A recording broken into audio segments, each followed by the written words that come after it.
Hey guys, welcome to the clubhouse. I'm Billy Jackson, and today's review is going to be on the Mandalorian Season 1 finale.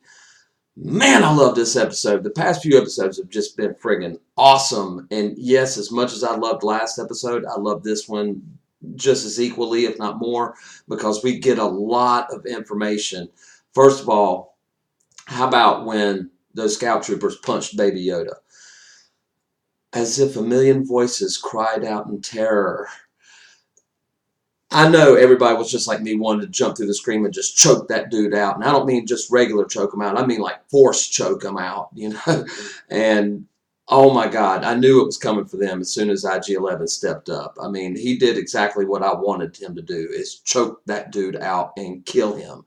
And that's exactly what we got, because you just don't smack Baby Yoda around without just getting killed in the next 5 minutes.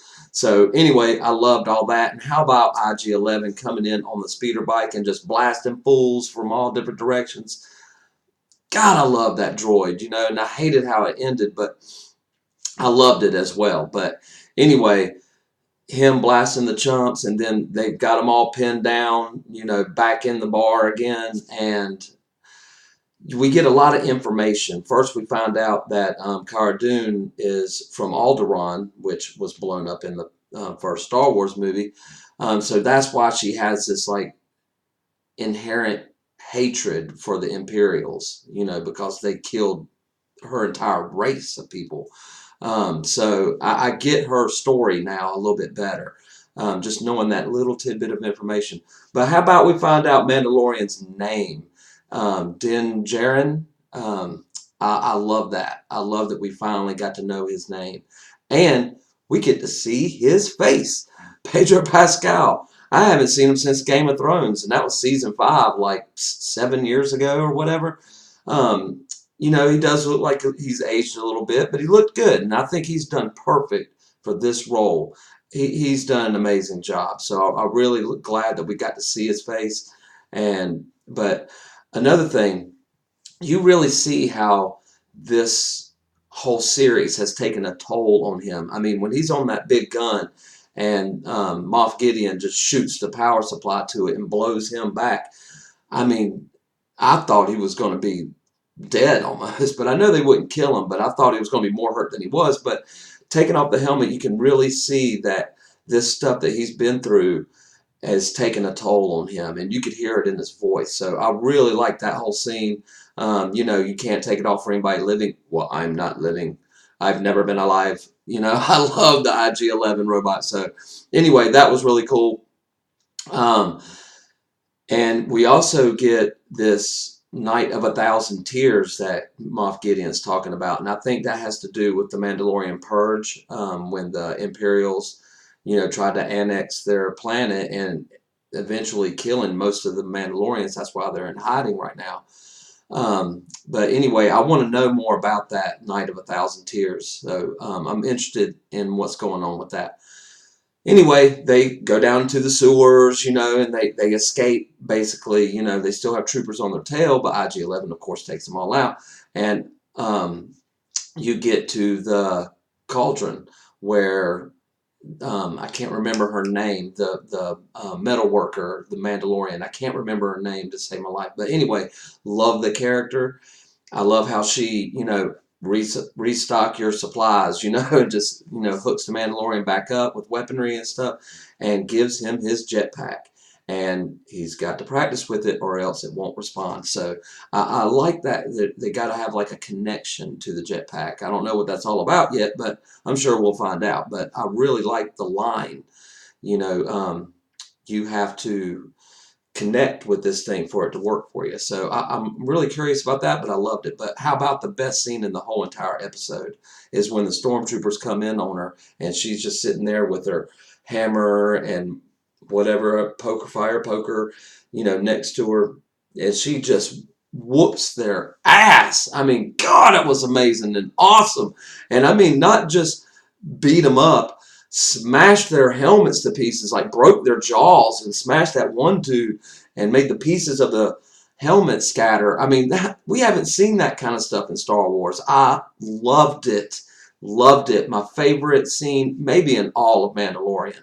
Loved how she took all those dudes out. She's the leader for a reason, because the Mandalorians are already a group of, great fighters and warriors.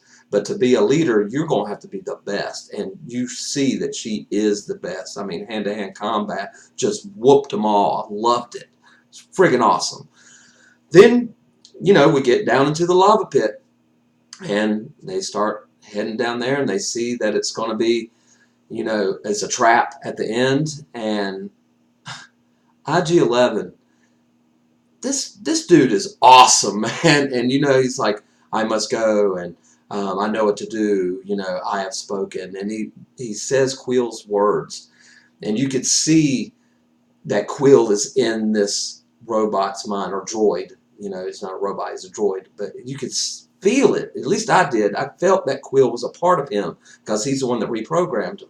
And like he was saying last episode, it's not about the droid, it's about who programs them.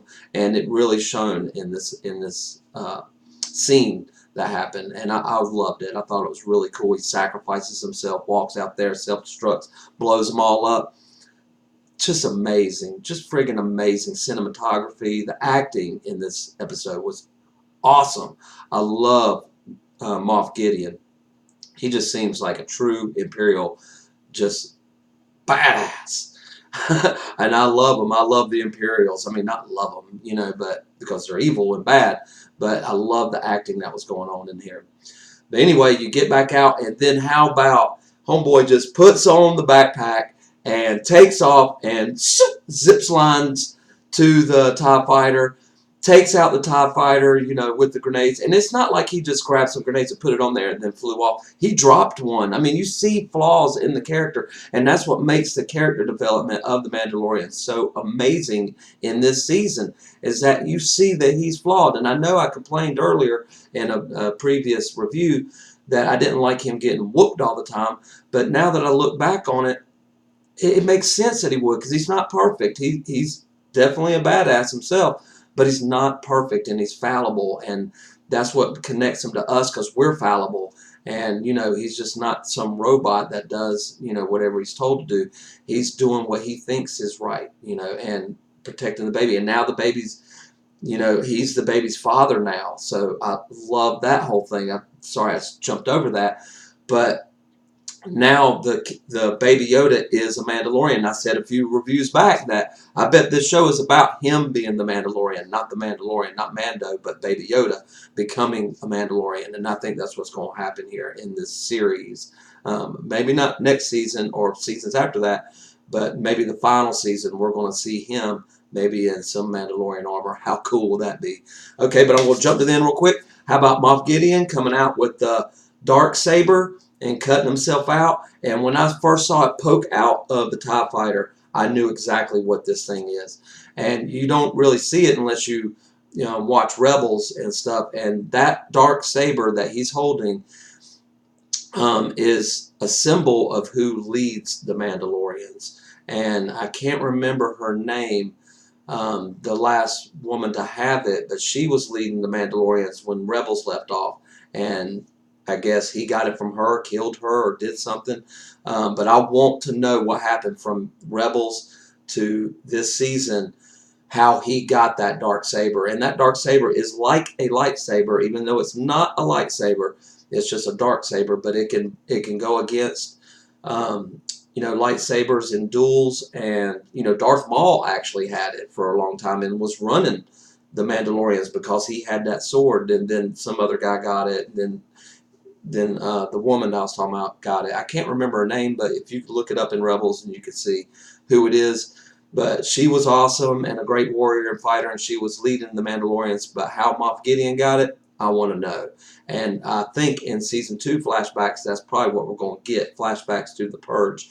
Because in this episode, we got the final flashback of how the Mandalorian became a Mandalorian. He's not a Mandalorian like he's from indigenous, from the planet Mandalore, that he was a foundling and got put into their culture, and that's what makes him a Mandalorian. So, and that's what's happening to Baby Yoda, like I said earlier. But anyway, Loved this episode. Loved this whole season of Mandalorian. I wish we could get more. Then season 2 is going to start up in the fall, so we'll see where it goes from there. And I can't wait. And I will do reviews for it when it comes out. But guys, what do you think about this episode? What did you think about the Mandalorian altogether? This whole season, I think it was incredible. Some of the best Star Wars we've gotten since the original trilogy. And that's just my opinion, but that's the way I feel about it.